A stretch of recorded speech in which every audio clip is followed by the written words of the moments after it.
तो क्या हुआ कि हमारे देश में प्रतिदिन कोरोना संक्रमण 3 लाख के पार है? तो क्या हुआ कि हमारे देश में 24 घंटों में 4000 से ज्यादा लोग मर रहे हैं? तो क्या हुआ ऑक्सीजन बेड और वैक्सीन नहीं मिल रही? क्या हुआ? कुछ भी तो नहीं। नमस्कार, मैं प्रियंका अस्थाना, आप देख रहे हैं द बोलती पर। आप भक्ति का चोला पहन लीजिए, क्योंकि इलाहाबाद हाईकोर्ट ने भी आखिरकार मान ही लिया है कि सब कुछ राम भरोसे है। जिस देश के पास अंधभक्तों की फौज हो और मोदी, माफ कीजिएगा, गोदी मीडिया की चाटुकारिता हो, उस देश में प्रलय भी आ जाए तो कुछ नहीं होगा, क्योंकि सब चंगा से। यकीन नहीं तो खुद देख लीजिए।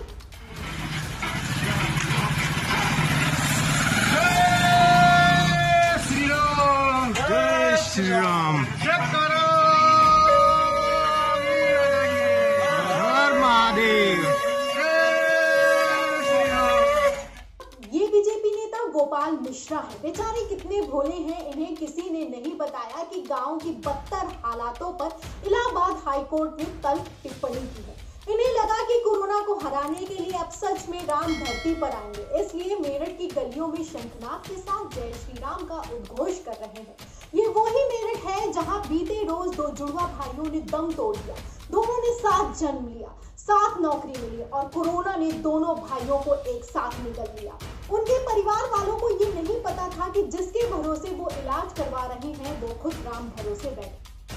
जिस देश में बीजेपी सांसद गौमूत्र और गोबर से कोरोना का इलाज करने की सलाह दे, उस देश को राम भरोसे ही छोड़ दिया जाए तो अच्छा है।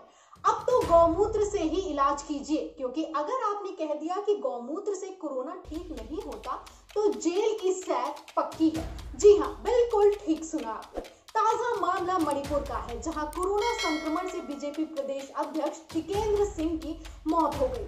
उनकी मौत के बाद पत्रकार किशोर चंद्र वांगखेम और मानव अधिकार कार्यकर्ता एरेंड्रोन रिंगचोंग ने पोस्ट लिखा, गाय के गोबर और यूरिन से कोरोना का इलाज नहीं हो सकता।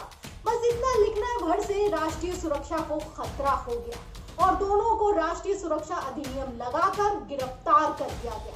अगर आपको भी नाम चमकाना है तो आपको एक सफल पत्रकार का मूल मंत्र देती हूं।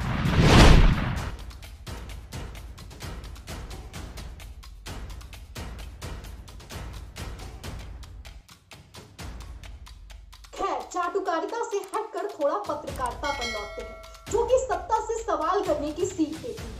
खबरें आ रही हैं कि नीति आयोग, WHO और बॉम्बे हाईकोर्ट योगी मॉडल की तारीफ कर रहा है। यूपी में कोरोना से हालात सुधर रहे हैं।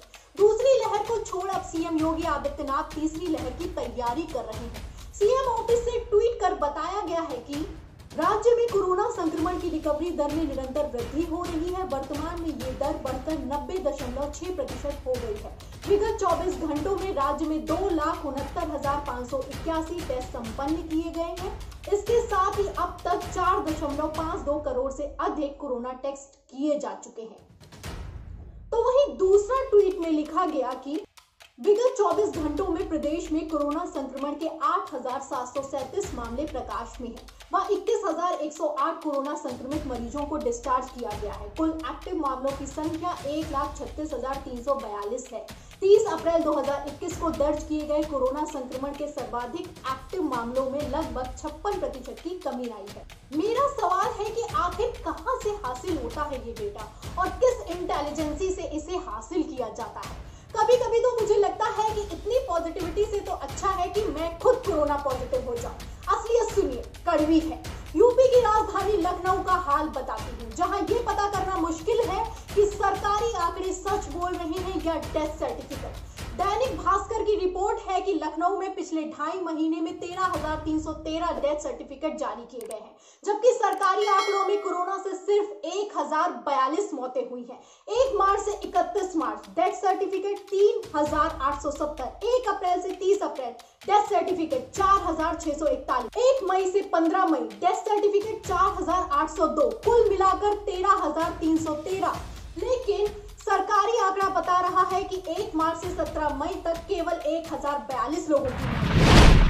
कहीं शमशान को नीली चादर से ढकने वालों ने आंकड़ों को भी तो सफेद कागज से नहीं ढक दिया।